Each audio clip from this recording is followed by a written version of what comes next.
Hey, folks, welcome back to another episode of the Plant Medicine for PTSD podcast. This one was a very fun one for me. I was joined today by Dr. Christopher Cortman, who is a licensed psychotherapist. I believe he works primarily out of the state of Florida. And Dr. Cortman has written a number of books. We get into a couple of them today. Primarily, this episode kind of touches on his latest book, which is called The Guided Imagery Cure. We also veer into some interesting territory around the satanic panic, as it has been termed, because Dr. Cortman, interestingly, has worked with a number of patients back in the day who allege, and I actually use that term very lightly because I believe a lot of this stuff is real, but he's worked with a number of patients who claim to have been part of ritual satanic sex abuse, which is not the primary thrust of this episode, I promise. But it's pretty fucking interesting, and I do believe that the world is run by satanic pedophiles. So if you also believe that, you will probably deeply enjoy and also kind of be troubled by this episode. But like I said, that's not the main point here. The main point here is Dr. Cortman's work with his patients to heal from trauma, specifically his use of this guided imagery technique. I think there's a lot of really fascinating overlap between what Dr. Cortman does and what I believe is the mechanism of action behind the healing of psychedelics and plant medicines. So there's a lot of overlap with like what he does with his clients and what we do with our clients in our integration program, which I thought was fascinating. Dr. Cortman's also just an awesome dude. I had a lot of fun talking to him. I feel like I could have talked to him for hours, and maybe a part two is going to be necessary sometime in the future. So if you're in Florida, you should 100% go check him out. Even if you're not, you should check out his books and his other work. His website is srqshrink.com. And honestly, I did not ask him what the hell SRQ means, but there it is. So all of the links and everything will be in our episode description. Definitely encourage you to check out some of his books, and you can follow him on Instagram and see pictures of him with his little baby. I'm going to screw up the ages, but Dr. Cortman is like in his 60s and has a newborn child, which I think is awesome. So go check him out, check out his books, enjoy this episode, and I'll see you on the other side. Is there anything that you want to share about yourself at the top? I always find it interesting how people introduce themselves, and I know that that's something that evolves over time, especially someone with as lengthy a career as yourself, and now being a new dad again. So, how do you characterize your life right now? How would you introduce Yeah, yourself? well, when you say a lengthy introduction, that just means I'm old. I was being generous That's with it. all. That's all. Well, it's a euphemism for damn you're old and you're still doing this. Uh, yeah, but I think when I want to talk about introduction, it's just I've been given this fantastic gift to do 85,000 therapy hours in 40 years. And I'm pleased to have been as healthy and as invested. And, I still love what I do.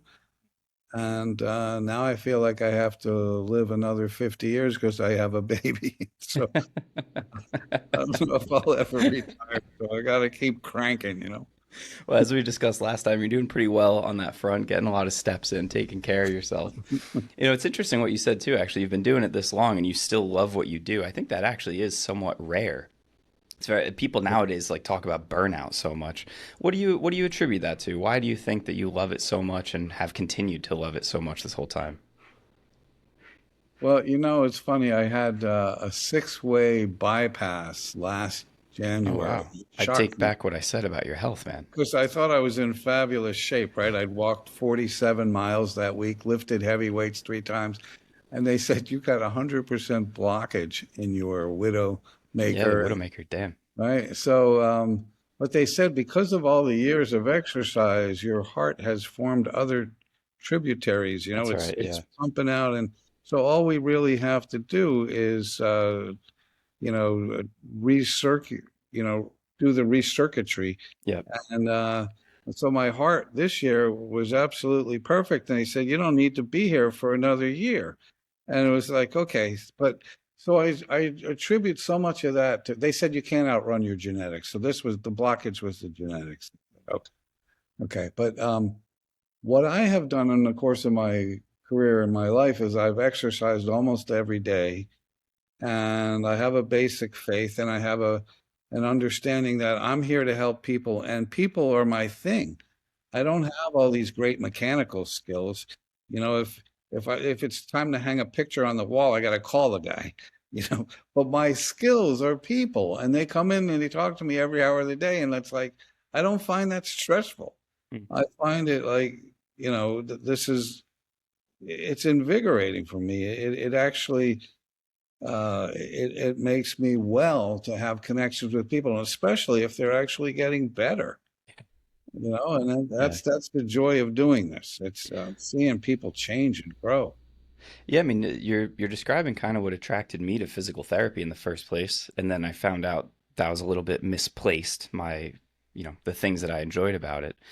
You mentioned you have a basic faith. This is something Mhm. we're going to circle back to because you got a few interesting things in your career that I want to highlight. But talk to us just about that first, and then we'll get into some of your work now with the guided imagery. That's really what I want to hear about. But give me a background. What is your faith? Where does that come from? What does that look like to you now? When I was a boy, I my parents became born again Christians when I was probably 7-ish, and they were hook, line, and sinker into the Christian faith, and that's how I was raised. And in order, in a lower middle class family, we didn't have 5 kids. We definitely had no extra money for anything. If I wanted to go to camp, I had to memorize scripture, Bible verses. And if I did that successfully for 12 weeks, I could go to camp for free for a week. And I loved doing that. And the first year was like second grade, and they gave me 3 Bible verses, not bad. But then they just cranked them up. And when I was a teenager, I had like 14 or 15 verses to memorize in a week. I look back, I memorized over 900 Bible verses. Why am I telling you this? Because I remember most of it. It's like permanently embedded in my head. So I have this background. Now I veered away from the very strict fundamental Christianity. I still am a person of faith for sure, and I believe in God and I believe in Christ and so forth. But I don't believe that people around the world are on the wrong team and therefore they're going to hell and for eternal torment. I don't believe that a loving God would do that to his children to begin with. I don't believe that. I believe in a loving God. I believe in redemption. I believe in forgiveness. I believe in something beyond this, you know, and I have integrated my faith with my work in the sense, not that I'm Bible thumping, I'm certainly not, even though the scriptures are still in my head. What I'm doing is affording hope in the way of there is such a thing as love, there is such a thing as forgiveness, such a thing as letting go of worry, there's such a thing as giving something over to your version of a higher power so that it's not yours to control anymore. There's Absolutely. something that hopefully is beyond here that's positive. So if you lost a loved one, it's okay to believe that I'll see them again someday. Mm. You know, I have a faith that works with my therapy, and yet I don't see all Christians. Only probably half of my 50 to 60% of people would probably say they're Christians. I have a lot of Jewish people who work with me, and there's no conflict whatsoever. I have some atheists. It's like, what do you bring to the table? We're going to work with that. But What I believe that there's something more. Yeah, no, I think that's beautiful. And I think that the way that it's able to inform your practice, just as you said, regardless of what you want to call it, having some faith in something out there, I almost feel like that's actually necessary to truly heal from things of the past because it allows them to make some meaning out of things that have happened. So I'm actually really curious in all of your clinical experience, folks who have faith versus those atheists that you mentioned, do you notice any differences in the patterns of like how their therapy progresses or almost their prognosis when you meet them of how you think things will go based on if they have some faith or not? I'm going to answer that question by telling you something specific. Okay. I had a delightful Jewish lady. I mean, I really enjoyed our time together, and so did she. And she had this big career, and she just was a successful woman. But she lost her favorite person on earth, her daughter, Hmm. one of these people that was just a superstar, and she died in her mid 30s of cancer, and it was just devastating. And we're talking about this guided imagery thing in my recent book, and I like having the opportunity to have people say goodbye in imagery to the person that they lost. But this was the one and only time that the goodbye was really goodbye, because in most of or all of the other ones, it's I'll see you later. Right. The person has moved on into the beyond. Yeah. But since this woman said, no, when you die, that's it. Her precious daughter, to see her one more time was very powerful, but there wasn't a sense of see you later, baby, as there is in so many of these other times when I have people talk to the loved one that they lost. And you know the difference. Forget about death. You know the difference if you were to kiss your wife or your child goodbye in the morning. It's like, okay, I'll see you later. It's like it's not devastating when I'll see you later. If it's like this is the last time she's walking out of your life, that Man. feels different. I have a hard enough time when my daughter is downstairs yelling at me to read her more books, and I have to go upstairs to record a podcast for a couple hours, and I'll see her again right after this, man. It breaks my heart. Well said. Wow. So All right. that my heart went out to this lady because it wasn't she could not say to her daughter or even hear from her daughter that her daughter's in a better place, like in so many, and that she's well and mom, I'm good here. I'm fine. Don't worry about me. Hmm. You know, Man. you'll be here one day too. All right, let's put a pin in this faith thing because I have a couple theories that I want to run by you and see what you think about how we choose what to have faith in. Because I think at the end of the day, we're all telling ourselves a story, and I think we can choose a better story for ourselves. But you brought up the guided imagery technique, and I know that's the focus of your latest book. So Yeah. can you break that down for us of just what that is, how you use it, and then I'll have some specifics of how this can apply to the healing path that we talk about with plant medicine. But give Okay. us an understanding like what it is that you do when you say guided imagery. What are you doing with people? Yeah. Great question. So first thing I want to say is guided imagery is not something I invented, and I'm not trying to take credit Right. for creating a new technique. I was trained in this, and I learned in subsequent research that it's been around in different places for hundreds of years, where people basically close their eyes and they imagine things.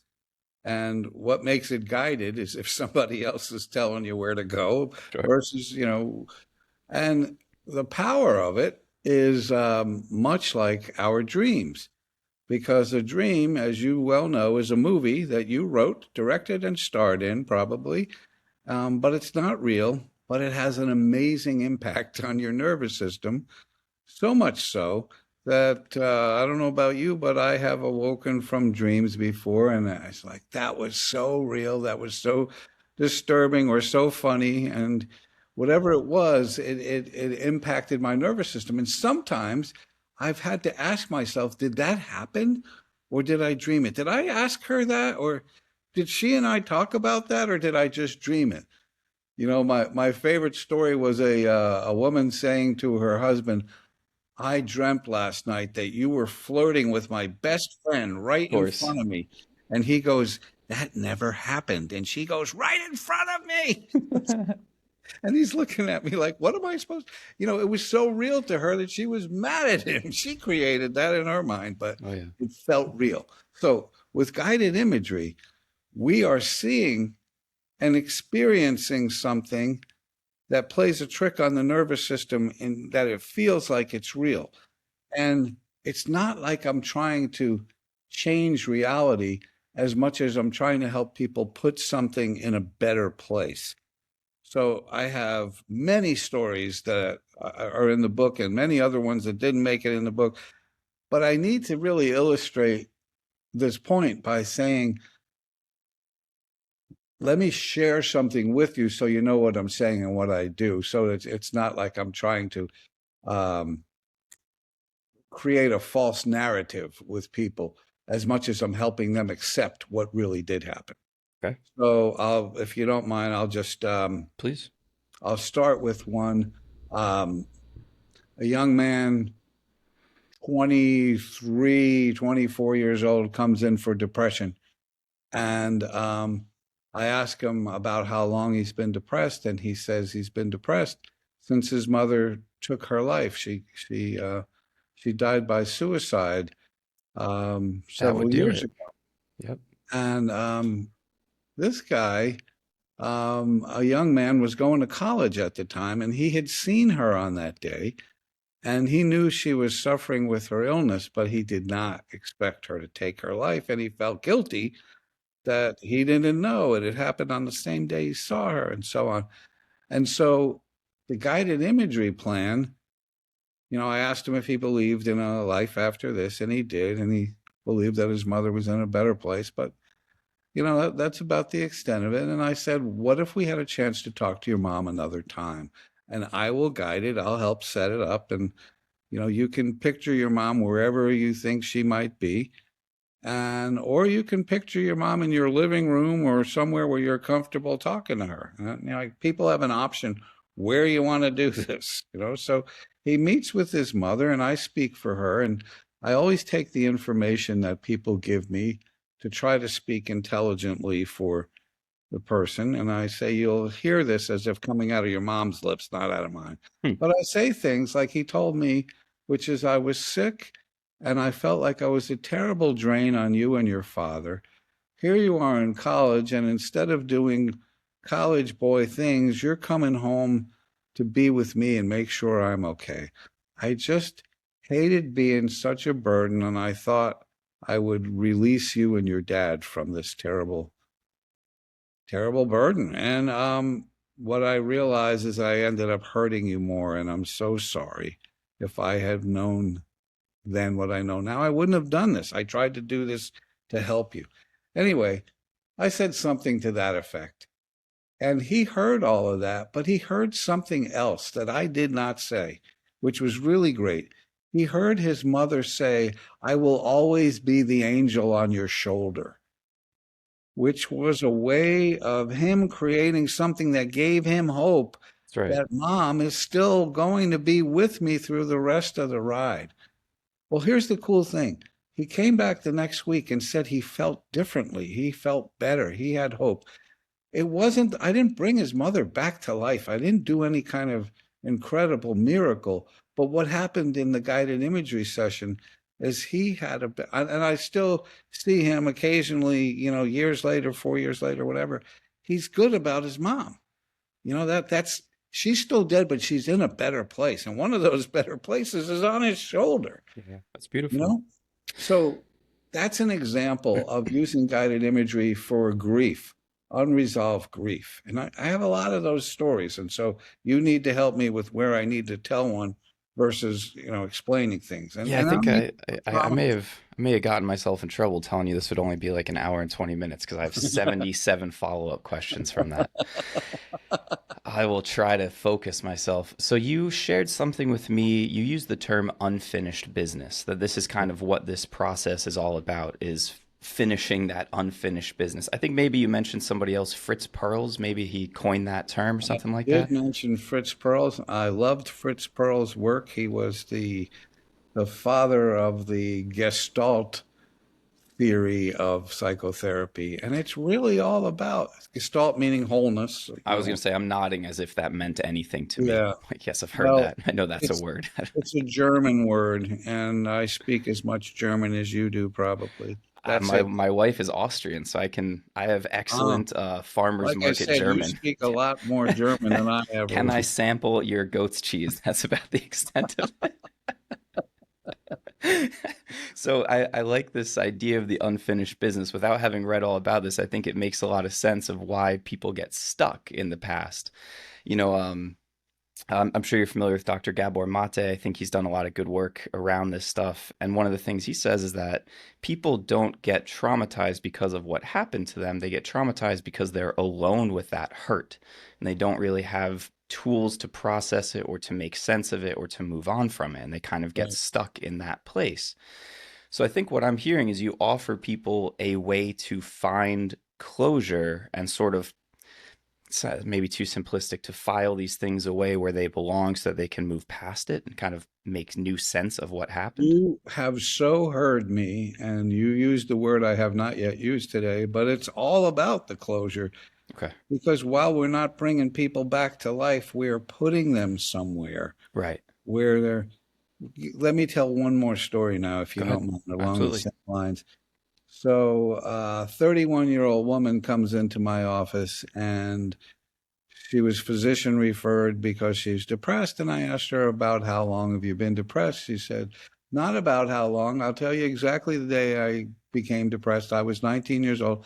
And she tells this story about her favorite human being in the world, which was her 12-year-old brother.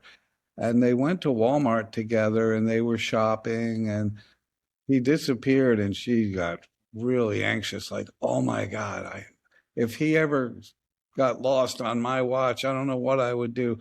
And then she finds him and she's so relieved. And a half hour later, she pulls out too far in traffic, and a big truck swerves and hits and kills her little brother and misses her completely. And there it is, her worst nightmare in the world, her favorite person. He died on her watch because of her mistake. It not only happened while she was with him, but it was her fault. So here she is, 12 years later, she's made no progress. And I told her about guided imagery and asked about what she thought, where he was. He's in heaven. That's good. So I didn't waste any time. Dave, the very next session is like, if you're okay to do this. And she's like, yeah, I'm okay to try anything at this point. The physician had given her a lot of different meds. Nothing worked. This is why Yeah. she was here. So I had her see her brother in whatever she conceptualized heaven to look like. And he said, look, um, I am so excited to see you, but I want you to know I'm not allowed to tell you a lot of things about what's going on here. But I want you to know I'm happy, I'm well, and I don't want you to feel sad and down every time you think about me. You're my favorite person. I loved you, and I know how you love me. I want you to think of me and feel hope. I want you to be like, I didn't use the word since he was 12, inspired by thinking about me. And one day you're going to be here with me, and it's okay to be here. It's all good. And I could see that it was working because she was, tears are streaming down her face. Her eyes are closed. She's watching this and talking to him and saying what she needs to say. And then at the end of it, I said, "Oh, and tell mom there's no curfew here." So anyway, I could see her smile at that, and then I bring her back, and most time at the end of one of these things, people are very quiet. They don't have much to say, and I don't know how well it worked.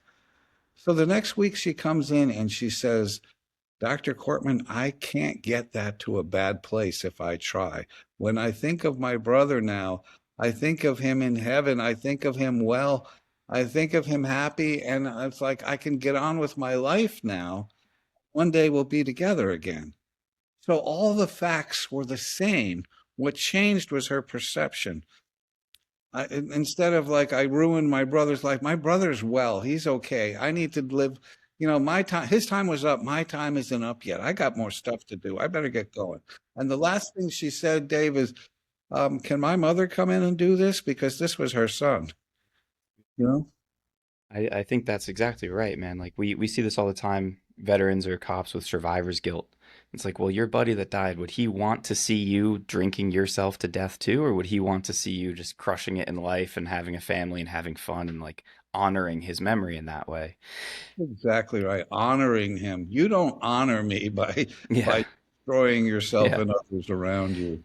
So is that, would you say that's pretty typical where you are kind of speaking for that loved one? Like you're almost filling that role to play out a scene, so to speak? I have trusted myself with that responsibility, and I'll ask them, "Do you mind?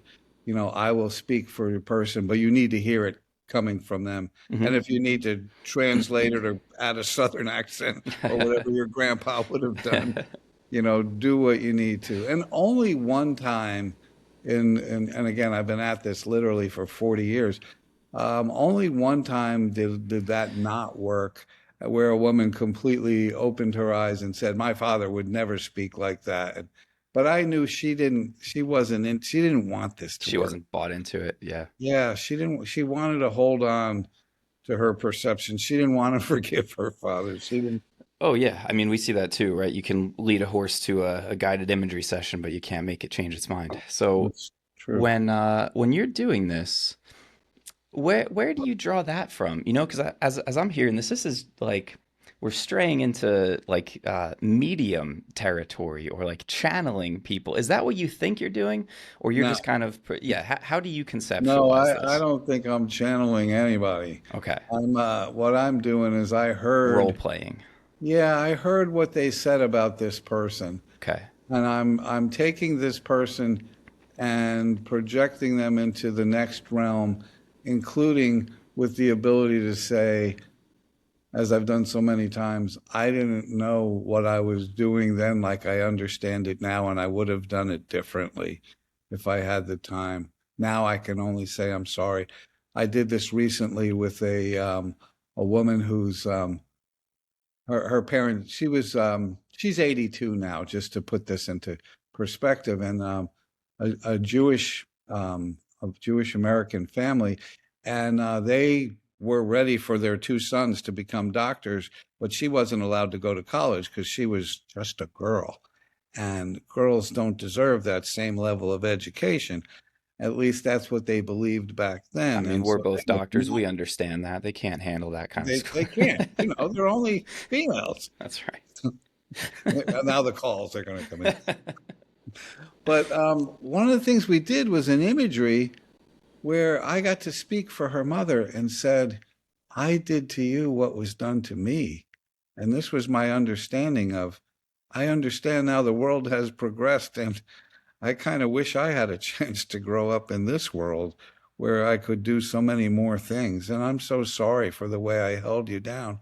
But I'm very proud of the fact that you broke through the ceiling we put above your head and became a successful professional. Like this woman's a teacher, and she's had a great career, not because of her parents, but because of her determination to go to college when they didn't want her to. Yeah. So my point in saying that is I spoke for her mother as if her mother has had more insight, more growth. She's evolved into a healthier version of herself. It's it sounds a little bit like the movie Inception, where you're because are you familiar with that movie? Trying to, It's where who they is like go into people's dreams and plant an idea so that the person thinks it was their natural idea that they came up with, but really and I don't mean to say now that I you're want to planting. see it. I It's don't dude, know it's a if I've fantastic, seen fantastic movie. But where basically you know the place that you're trying to get this person to come around and see it from this new Yeah. perspective. You Yeah. know that, but they're not quite there yet. And Hmm. I feel like that's really what I'm trying to do with our clients as well. We do it usually through journaling prompts that sort of lead people to a specific conclusion that I want them to come to, but they have to get there themselves. Yeah. And you're doing that really just in this one session by acting out this scene, so to speak, and allowing them to just have that processing take place pretty much instantaneously. But you're just helping them get to this new conclusion that you know is better for them, and they just haven't been able to connect those dots yet. It's letting go, which is the Exactly. real definition of forgiveness, right? Yeah. To let go of something and say, "I'm sorry." When people say, "I'm sorry," it really increases your chances of forgiving them and saying, "It's okay, Mom. I still did well anyway. I'm going to I forgive you." I like that. I like that frame that forgiveness is really about letting go. It's something that we talk about too, is like there's a difference between forgiveness and justice or atonement, Yeah. where I could forgive the person who maybe molested me as a child. I still want them to be in prison, but I can forgive them because it's really about the weight that I am still carrying. It's not about that person, it's about how I am perceiving it and how I'm carrying it forward. Do you agree with that, or am I kind of twisting your words around? No, I actually do agree with that. And I teach people that there's two kinds of forgiveness. There's Okay. forgiveness. I kind of see it like the old commercials. Sometimes you feel like a nut, sometimes you don't. Almond Joy and Mounds are the same candy bar. One has a nut, one doesn't. There's forgiveness and there's forgiveness with reconciliation. Okay. Sometimes letting go is all you're going to do. You're not Sure. going No to have reconciliation. Yes. relationship with the person who molested you. Totally. But if it's your husband and you intend to stay married the next 46 years, you not only have to forgive, you have to reconcile, which is to reinstate the person's position to where they were before or Okay. close. Absolutely. Yep. And That so I they, like that. yeah, so lots of times it's just letting go. Otherwise, I am in prison because of what they did to me and my bitterness. Oh yeah, my friend Seb phrases it like we're all in prison cells and we're holding the key to it. And we just have to like it's we think that we need the other person to let us out, but no, we are holding the keys to that. We just have to allow ourselves to let go of it. I like that very much. I'm gonna steal this, the forgiveness and reconciliation being distinct things. I like that. So you said a few moments ago, I appreciated how carefully you were phrasing this. You're saying you're not trying to change reality, but put things into a better place. And you said you're not trying to plant a false narrative in their head. And Right. I can appreciate that you're trying to be careful about that. So you don't, it's not like, oh, Dr. Cortman, he just helps people lie to themselves. But I actually wonder, does that distinction matter No, really? absolutely, it doesn't. Yeah, I don't think so. I'm going to back it up with a story, if you'll forgive me. This is a Vietnam veteran. And this guy did a great job in therapy, sharing so many stories that we can't even imagine went on over there. And he did wonderfully. But in this one story, he couldn't seem to get past it. And so we did an imagery.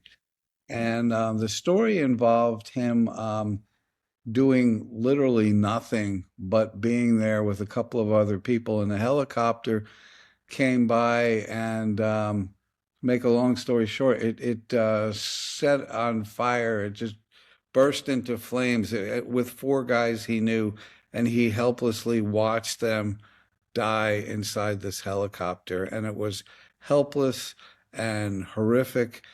And he just carried it all these years. I mean, we did this exercise, I don't know, 5 years ish ago. So, Vietnam, we're talking he was there in 68. That's a long time to be carrying this thing.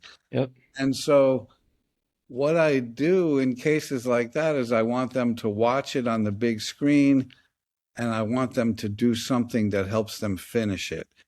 Um, but he did this. And this is why I'm telling the story. He did this.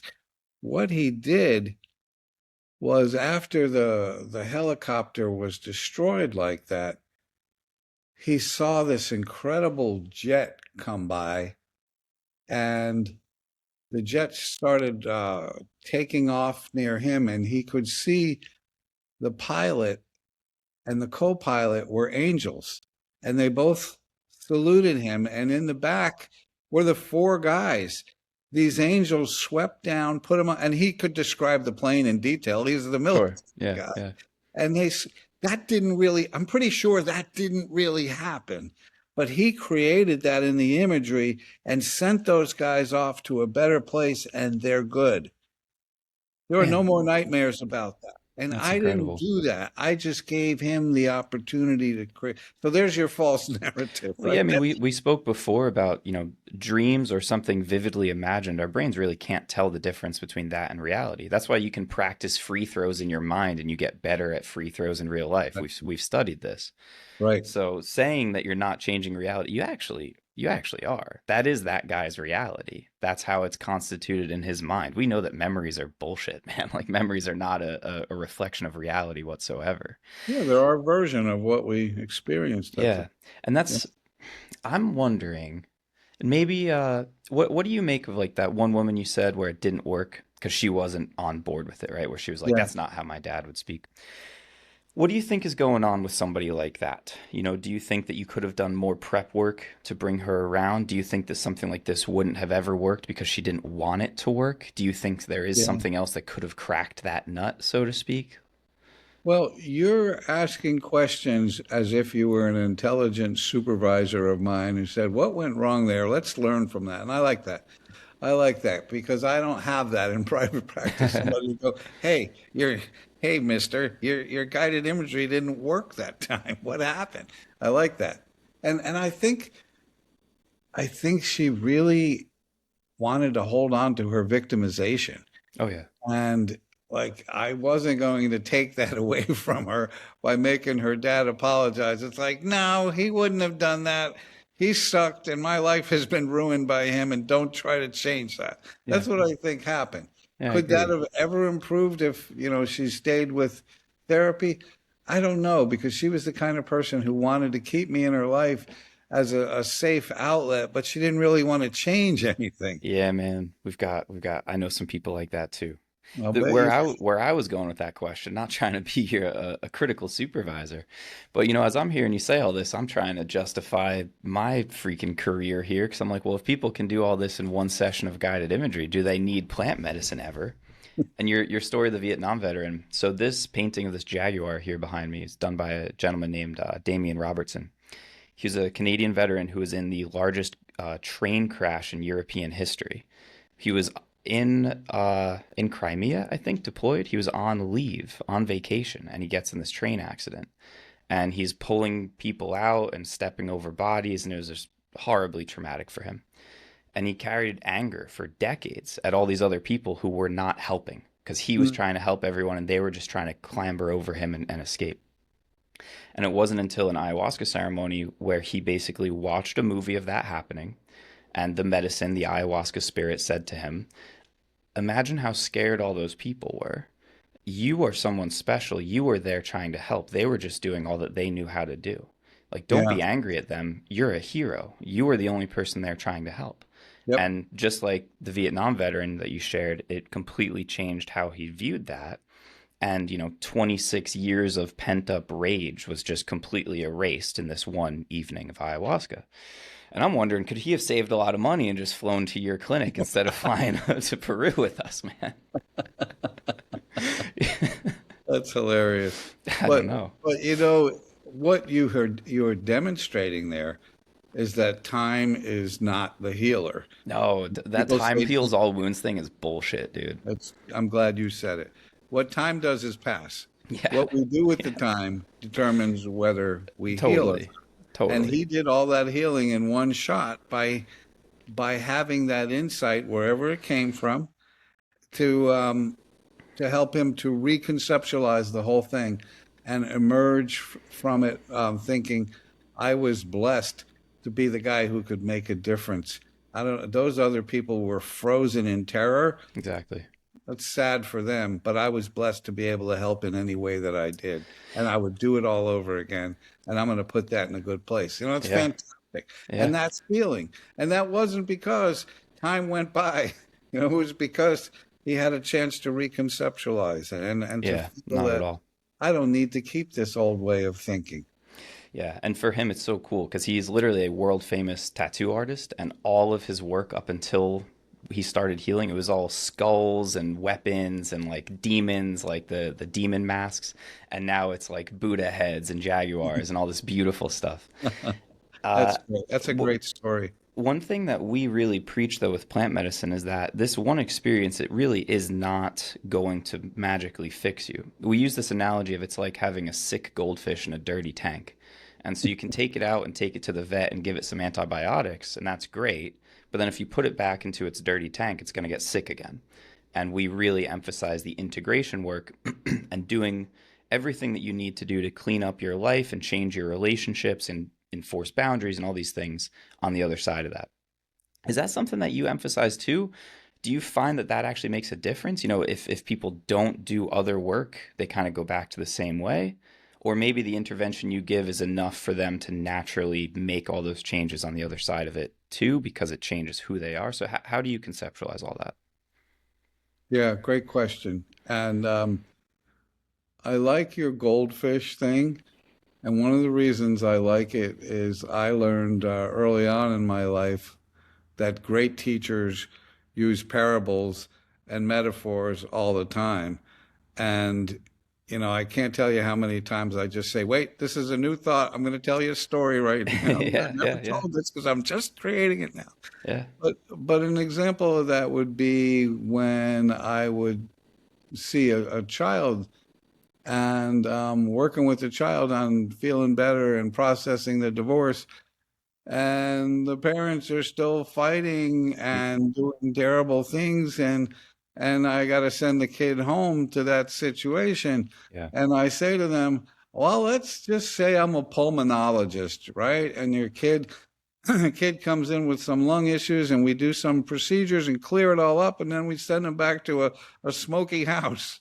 And it's like, you're going to breathe all that in again, and well, we could exactly. keep doing the procedure, but it's like, why don't we put him in a better, so Yeah, yes, I strongly work with people on, let's make changes that make your entire life healthier. absolutely. Hmm. I have more questions about this false narrative thing. I find that so fascinating. But before we get there, this might be a good example of the child with the divorcing parents where it's not one event. It's not my mother killed herself. It's not I had this car accident. We see this with CPTSD, the complex PTSD, where Right. it's an amalgamation of everything from childhood to their career and so forth. Does this technique work just as well with someone like that? Is it just a matter of more sessions where you kind of match one imagery session to each traumatic event? That might require a lot of sessions. So how does that work when it's not just one event? In the 90s, for whatever reason, my practice was overloaded with a certain type of person. And that person was somebody who was telling me about being what was called ritually abused. They were in devil worshiping cults. And it was unbelievable how many of them found my little office in Venice, Florida, because they were from all over the country, and one of them from Africa. But they all came to me, and I'm talking dozens of people. And they were multiple personality disorder people, now called dissociative identity disorder people. And their stories were horrible and fascinating and entirely consistent with one another, having never met each other before. They were all telling me the same stuff. And these were people who were functioning on the outside. They were teachers and they were nurses, and nobody knew that they were carrying all of this stuff or that they were multiples. And I learned to not only listen and understand where they were coming from and what these cults were about, but I learned how humans heal by not only telling their story, but they had to, I put 5 steps into it: remember, feel, express, release, and reframe. And the reframing is that there's meaning after all of it is done. Like, you are healing from this. What do you want to do with your life? You made it through that experience in this cult, and you're still here to tell about it. If you asked me at the end of the day, what is your biggest triumph as a clinician, it would be that 17 of these people made it to the finish line as one integrated person. They're not multiple anymore. And they're still, years and years later, they're still done with their childhood. They're high functioning people. And if I talked to them today, they'd say, that's over with. We dealt with that. We put that away. And that was before they even had the term complex PTSD. There were so many stories they needed to tell me. And I would say to them, it was like you have a closet full of all these stories. But once they would take them out and tell me and we finished them, we never had to do that one again. But we had to Right. clean the whole closet. Right. Before every last person, I have one of these people now. In the 90s, they were coming out of the woodwork. But I have one of these people now, and she's healing, and she will make it. She'll be the 18th multiple who makes it to the finish line. But anyway, back to what we're talking about. with the complex PTSD, we didn't have to do guided imagery, but they did it for themselves. Like they would not know these memories until they would come up one at a time, and they would say, I have a memory for you, or I've had this dream all week long that won't go away, so I guess I might as well tell you. And then they would tell me, and it wasn't a dream as much as it was a memory couched in a dream. And once Right. they told it, they had to share it. They cried about it. They talked about how horrible it was. And I'm sitting there in shock, like these stories are horrible, but and by the way, I believe it so much, and now I think it's so consistent with the Epstein files that there are people in high places who are doing things like this to people. Anyway, so these people healed, and they healed by being brave enough to bring in their traumas one after another until they had finished their traumas. Dr. Cortman, I need a 6 hour podcast slot with you to talk about all of this. All right. First thing, you said there's like a 5 part framework. What did you say? Remember, feel, walk me through that one more time. Yeah, remember, meaning we got to go back to what's not finished. Right. Go back to Pearl's unfinished business. Well, we got to go back and talk about it. All right. Remember, then you got to feel your feelings. You can't intellectualize it and go around. Yes. You have to go back. Well, how old were you? You were 7? All right. You got to feel it like it happened that day. Because what they did was they farmed it out. They dissociated. They sent it to another part of themselves. And when they got really good at that, they created other people to carry it for them. That's all that is. They're not schizophrenic. There's no, they created people to carry memories, feelings, and functions for them. So remember, feel, express. They have to express it. It doesn't heal without them saying, I got to tell you what happened. They have to, and I make them go through everything. I make them say words they don't want to say. And I feel like I'm doing something cruel, but they know. Well, I've sat 45 minutes in a session one time after a woman said to me, and then he put it in my mouth. And I said, he put what in your mouth? She goes, you know. I said, what did he put in your mouth? I knew. But it took her 45 minutes. And once she said it, then the tears came and we could finish the memory. Totally. But prior to that, if I just said, yeah, I know, she's not getting into what she needed. To feel, express, release. Remember, feel, express, release, and then reframe. And reframe is like, I have a gift. The multiple personality was a gift to me that I had all these people to help me through my horrible childhood. And now I have a chance to live a well life and I could help other people because I have hope.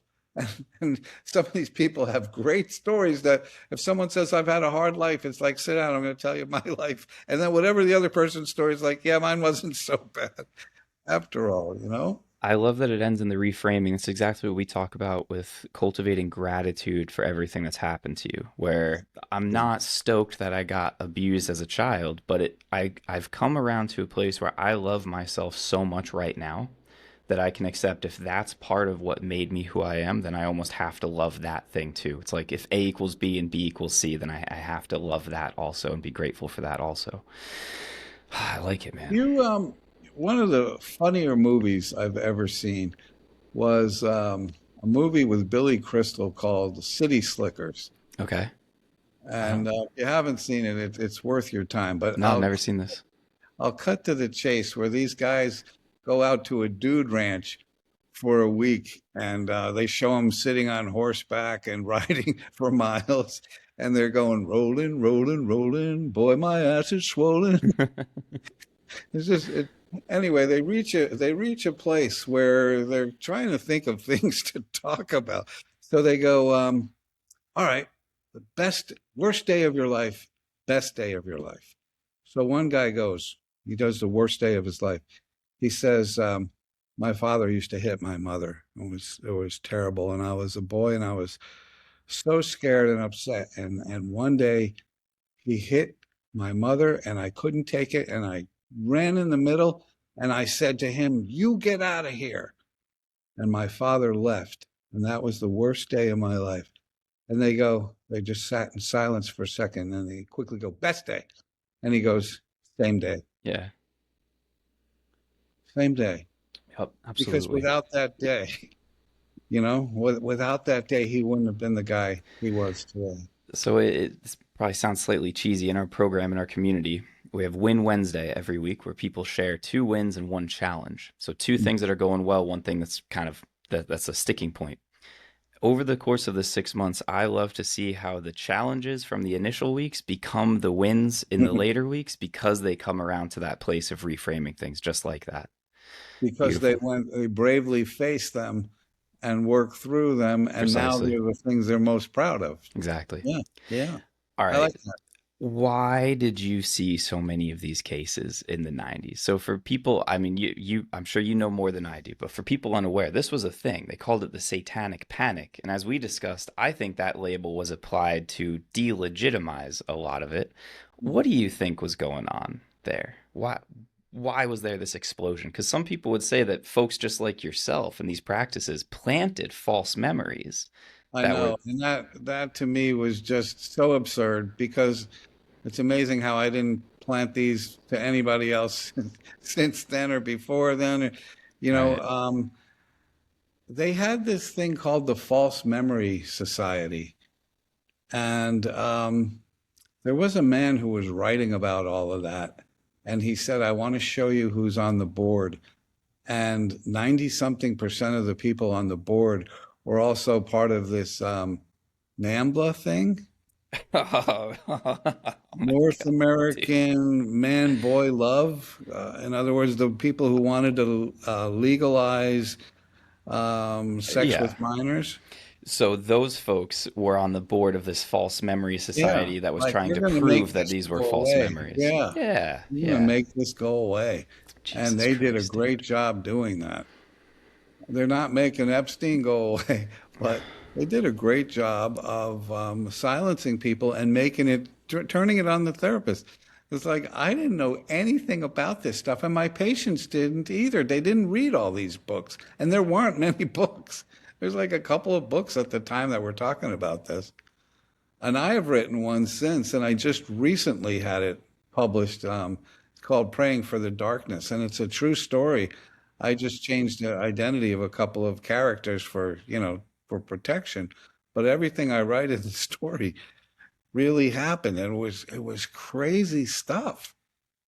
And they taught me, my multiples taught me how the human mind is incredibly integrated with the body and can do things with the body.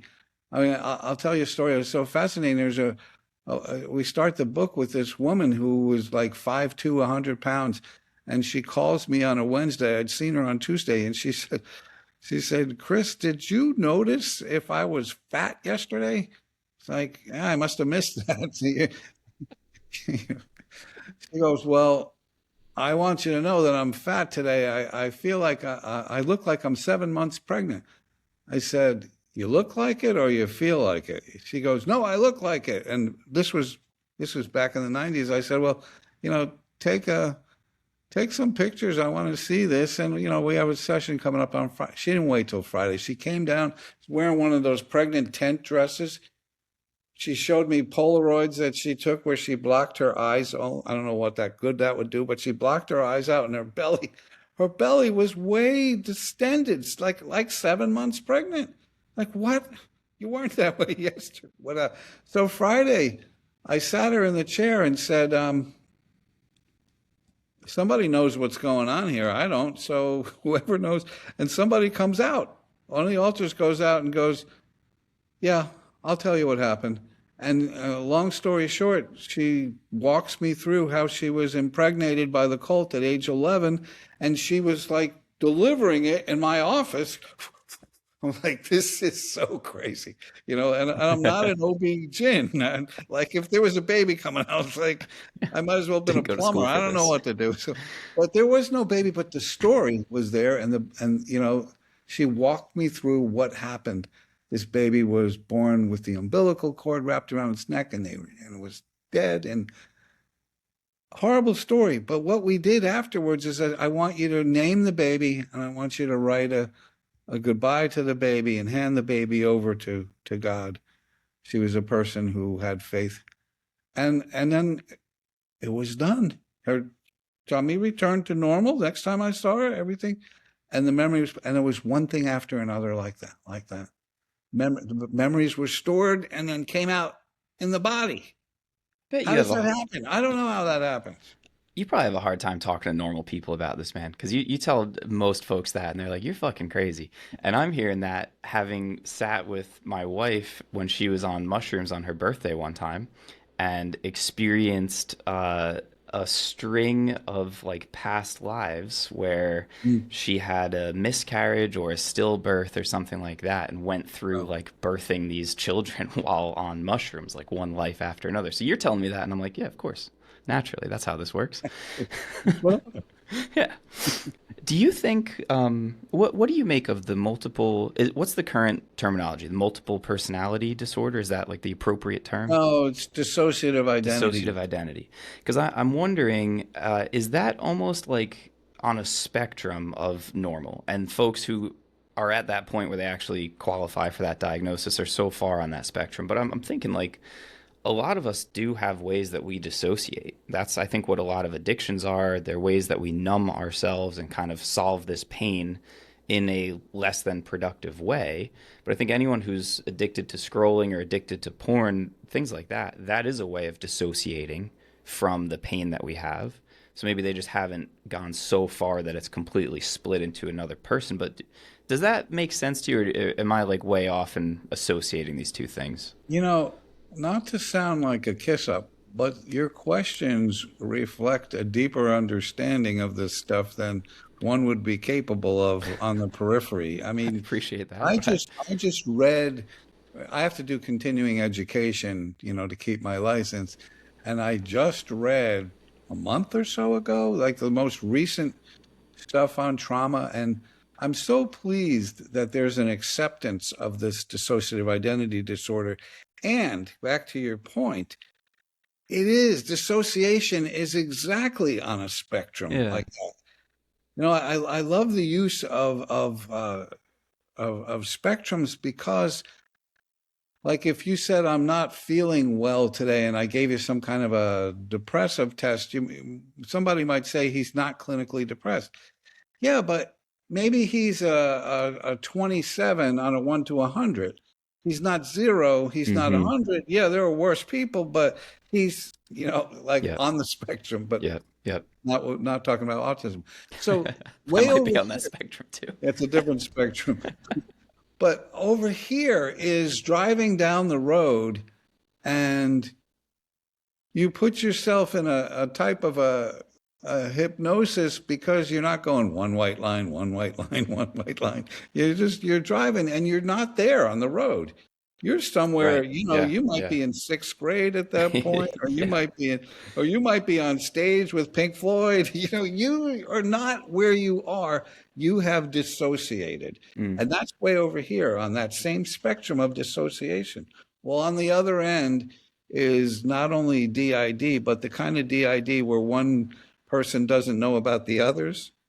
There's a study that I read once out of the Harvard Mental Health Letter that I thought was so fascinating that there's all these multiple personality males in prison and that were never diagnosed, but they know that by several things, including how their handwriting changes and how Yeah. some of them have no memory at all about what they did, and they swear they didn't do it, and they didn't. Somebody else did it. They are guilty of the crime, but the people who are out were not the ones who committed the crime. There are darker alters who took care of the business and got rid of that Huh. person.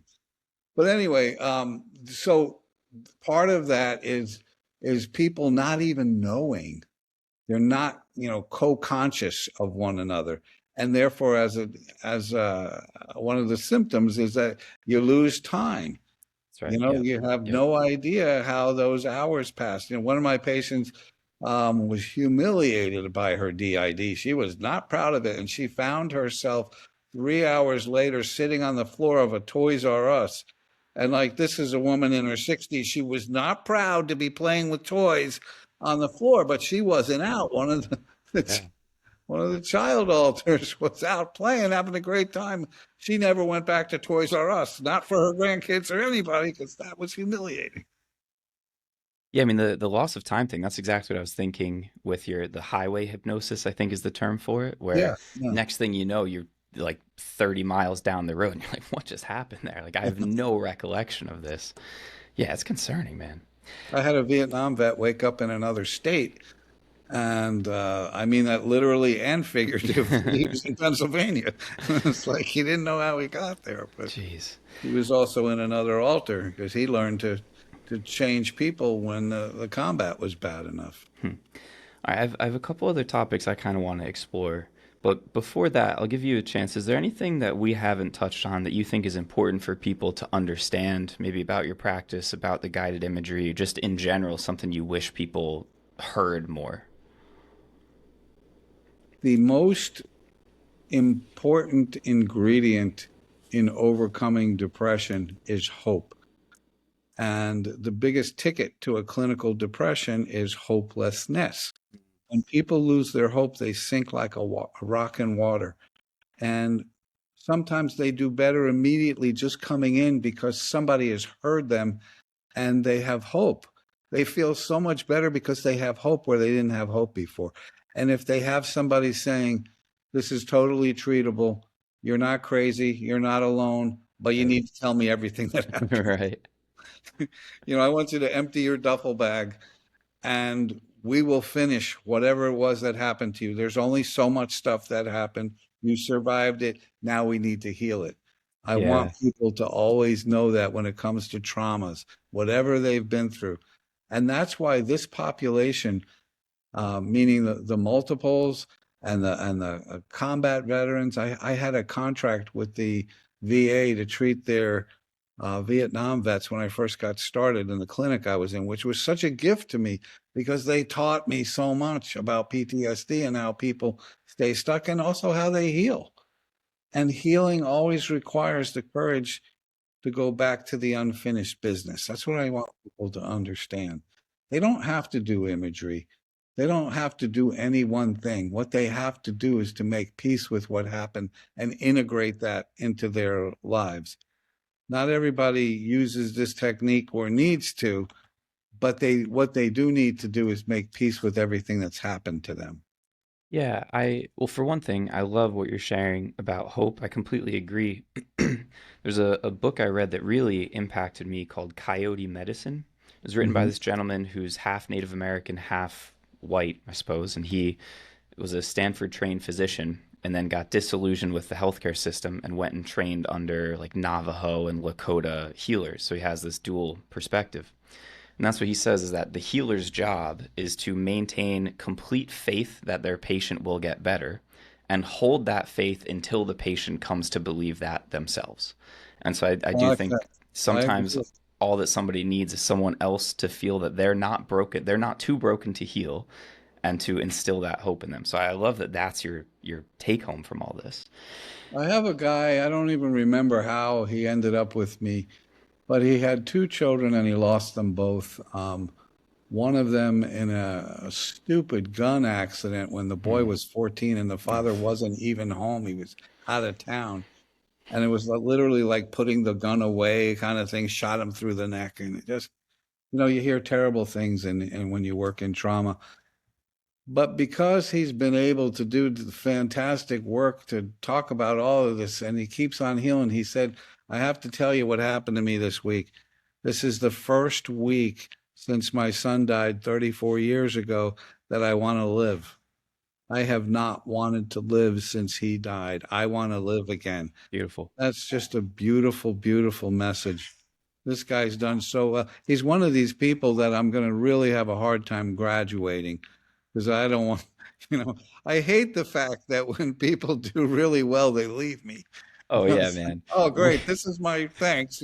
we This is my we life. recently changed our program to just be a lifetime membership to our community after you graduate because I have separation anxiety. Because after 6 months of working with someone, they're just my best friends, man. I want to keep seeing them exactly like That's how this. one should feel. Yeah. I don't know. They taught a lot about clinical distance and all that. No, dude, this My is patients know that I love them and yeah. they love me, and nothing inappropriate comes. I've had zero affairs with my patients, no inappropriate kissing, touching, whatever, but I touch them all. Most of them want hugs. I got Italian guys who kiss me on both cheeks after the session. I I'm pretty sure actually they're not in love with me. I actually think that's a missing ingredient in a lot of therapy is feeling like somebody actually gives a shit about you because there is Yeah, supposed to be this professional distance. I think that's a benefit I have of having given up my PT license. I don't have any ethical professional guidelines to adhere by, so we get to just do what works for people. that's cool. One question I want to go back to because you're kind of saying that the whole point is to get to this place of releasing and reframing things. You talked Yeah. about remember, feel, express, release, reflect, or reframe, excuse me. Makes sense. Do you feel though it's necessary to remember everything to almost resurface all these details? Or is the purpose of remembering just to get to the place of feeling the feelings? Like we have to remember the thing to feel it. Because the reason I'm bringing this up, I've definitely met folks who are reluctant to revisit those memories precisely because they're so painful. But then there's also times where it's like, I'm not sure that this happened to me. I don't Yeah. know if this is a real memory or not, or I was so young when it happened. So, do you think it's necessary to remember everything, or it's really just a bridge to get to the feeling part? Another really great question. And I'm going to give you two answers and then put them together. Okay. The answer to that is, are you at peace with what happened? And if you Right. are, Then we don't have to do good to anything go. more. Yeah, yeah. And the second one is, I've had, I've had multiples where they'll tell me a memory and they say that there was an alter personality to help them with that. And so we're going to integrate. And we go to integrate and it doesn't work. And I'll tell you a story. It's kind of humorous. This woman had this way of integrating her altars, and her higher power was Jesus. She had Jesus and me on a canoe, and her altar in the middle, and we're going downstream. We're paddling away, Jesus and me, and I yell to the front, "Come on, pick it up! You can walk on this. I can't." We had to, anyway. So we get down to where she usually goes, and the two people jump in the water, and they come out as one. It's a beautiful thing, beautiful ritual. So this time they jump in as two people, and they come up as two people. And I was like, "What happened? It didn't work." I say, "Listen, respectfully, when it doesn't work, there's some part of it you didn't tell me." And sure enough, we had to go back to the memory and go back to the place that she didn't finish, which was how terrible she felt when the abuser abandoned her and left her there to cry. So when she cried about that, we had to go back down the river. It was, Jesus and I were tired. Anyway, and then they jumped in the water and came back up as one because now it was done. Yeah, wow. So my answer to your question is, you don't have to go anywhere unless the person is stuck back there. Right. And then I tell people, I don't need to go into your childhood unless there are things we need to deal with to heal. I said, imagine you come into my office and I close the door and you go over to the couch and you can't get to the couch because your shirt is caught in the door. We need to go back, open the door, and get your shirt out. Right. So it's almost less about resurfacing the details as it is about being honest with what is there. Yeah, and what's important to you Yeah. about it. Yeah. Interesting. Okay. Man, I have a lot to reflect on just in my own life here, man. This is excellent. Listen to this one more thing, if you Okay. don't mind. There's a family that goes to Honduras on vacation years ago, and they all come in to see me because on the first day on vacation, these men with hoods came into their abode and tied them up at gunpoint and were looking to execute them until they realized, oops, we got the wrong people here. Our bad. Sorry, Sorry, guys. sorry. Sorry. They kind of untied one and went out. And surprisingly, that ended the vacation. They wanted to go home the next day. I don't know why. Anyway, but they were all in my office. And here's the cool part and the purpose of the story. All five of them had different places that they needed to process. It wasn't one story. It was the dad saying, I'm the leader of this family. I should be. It was the girl who was asleep on the hammock saying, now that I'm awake, should I pretend that I'm still sleeping or should I go in there with my family and die with them? It was like everybody had their own perspective on what the trauma was. And so for me to do a good job, I had to help each one of them get unstuck from their part of it. It Yeah. didn't matter what the other people. Does that make sense? It absolutely makes sense, man. One of our clients right now is dealing with something similar where his son was sexually abused and it's eating him up because he wants to talk to his son about it. This is going back, 14 years, and it all just got Yeah. swept under the rug. Yeah. He wants to talk to his son about it because he doesn't want his son to have all this unprocessed trauma, but this guy has all of his own feelings about it. And I'm trying to work with him to work through his stuff first.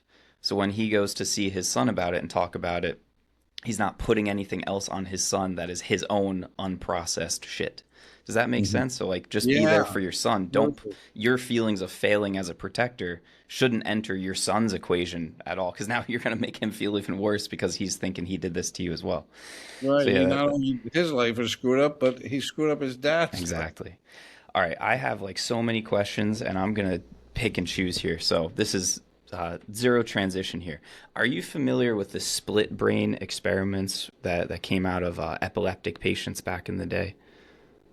I am familiar to the extent that I've read a little bit, but not a lot. So I'm not an expert to Okay, answer I, the I, I question. won't I won't ask you to explain these things. And to refresh your memory, maybe they started doing the surgery to sever the corpus callosum in people with Yeah. extreme epilepsy, and that Right. afforded them the opportunity to study what happens when the two hemispheres of the brain do not communicate with each other. And Right. I'll botch all the details, but it's like they presented a set of images to one eye exclusively, so that information only got to the one hemisphere of the brain, and they asked people to explain the correlation between the images. And sometimes there would be things with absolutely no explanation whatsoever. Like they chose there was a chicken and a shovel, because on one side they showed a chicken coop, and so the person selected a chicken. On the other Yeah. side there was like a snowy scene, and so the person selected a shovel. They had these objects to choose. And then they asked them, why did you choose those two objects? And because they can't access the information on either side of the brain, they just invented a story completely out of nowhere to relate the two. So they were like, oh, there was a person who was cleaning up the chicken poop, so he needed to get the shovel in order to shovel out all the chicken shit. Completely made up. But the takeaway from these experiments was essentially that humans have to make stories to justify our behavior and our Yeah. choices and to make sense of the world. And I think we know that culturally. We are a storytelling culture. Hmm. And this is where I was going in the very beginning, asking you, does it matter if these are false narratives? And does it matter if you're just gaslighting yourself into feeling better or pretend like choosing to have this faith? Because I think we are always telling ourselves stories. The story Yes. might be, I pulled out in front of traffic and caused the death of my brother, and I am a terrible person because of it, and I will always suffer, and he's gone forever. Yeah. Or the story can be, Jesus called him back to heaven. That was his time. There was nothing I could have done differently. He's at peace now, and I'll see him again one day. Right. Like, I think we choose to tell ourselves a story. So, Yes. okay, What you're you just talked about there is the notion of the explanatory style. How precisely. we explain the Yeah, world to ourselves has much more to do with how we feel than what's really happening. exactly. And for instance, the research says depressed people have a different explanatory style than non-depressed people. They blame themselves more for That's things. right. They see things as more global, and they project more doom and gloom into the future than non-depressed people. So yeah, we all have a way of projecting our own stuff onto whatever's really happened. Yeah, so the more that I've worked with plant medicines, with psychedelics, things like that, people go into the neuroscience of it, the default mode network, the neuroplasticity, that's all great. But I think this is the mechanism of action of why these things provide healing, is helping people to reframe that narrative. And in all of my interrogation of you, I feel like that's exactly what you're doing with the guided imagery techniques as well.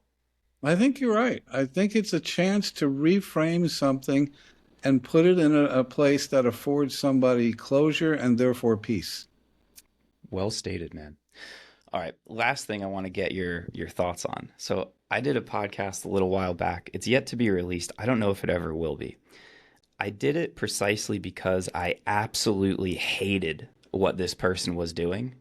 and I wanted a chance to explore why, because it bothered me on a deep internal level, and I couldn't express it. And I don't think I did a good enough job researching the philosophy behind it to explain it. But I want to share what this thing is with you and get your thoughts, because you're operating in a somewhat similar space. So there's this guy who made this company called Reflecta AI. The idea is that you build an AI persona to mimic a dead loved one by uploading everything that you have about them, their photos, recordings of their voice, their handwriting, all these memories. And it creates this AI avatar of this dead relative. And Hmm. this guy's business model is that, oh, it provides closure, and look how great it is. I can talk to my dead grandpa, and I can ask my grandmother for her cherry pie recipe. And I'm like, this feels satanic to me. I can't precisely explain why, but you're becoming a demiurge. You're creating this thing that doesn't exist. And I say you operate in a somewhat similar space, but I don't really think so, because you're creating the opportunity for closure and to move on. Whereas this, I actually think, is almost keeping people stuck in that because they think that they are relating to this thing that they are not. It's a facsimile of their actual spirit. It's not really there. Am I crazy? Have I watched too much Black Mirror? Do you feel like this is positive also, or are you with me that like this just doesn't feel right on a deep level? So it's a tool, and tools can be used to do good, like Sure. chainsaws. Sure. And chainsaws can also, as we know from the movies, be used for evil. Sure. And I think if you took this stuff and you made it so someone had a chance to do the closure exercise and say what they needed to say to Grandpa, and Grandpa said it back, and then they could let Grandpa go, that's a good thing. But if that kept them stuck in having secret meetings with Grandpa all the time Yeah. so they could hold on to things to their detriment so that they never had to progress, I think you could take the tool and use it for less than healthy. Fair enough. Yep, that's what I always say. You can build a house with a hammer, or you can hit yourself in the dick with a hammer. I'll edit that. You're a professional person. You can hit yourself in the thumb with a hammer. You could. All right, Dr. Cortman. Like I said, man, I could talk to you for hours. You're a fascinating guy, and I really love the work that you're doing, man. It sounds incredible. Thank you. I You're love the questions, and I shouldn't be surprised, but every time you say something, I think, man, this guy has a deeper insight than he's supposed to have. I Because appreciate that, that's man. just an insult. I take very little credit, man. I've had great teachers. I've had great folks helping me in the medicine space. I have my own faith in God. So Mm. thank you for the kind words. It's reassuring to me to hear that there's actually a lot of similarities with what we do. And I will definitely be getting some of your books. I find this stuff fascinating.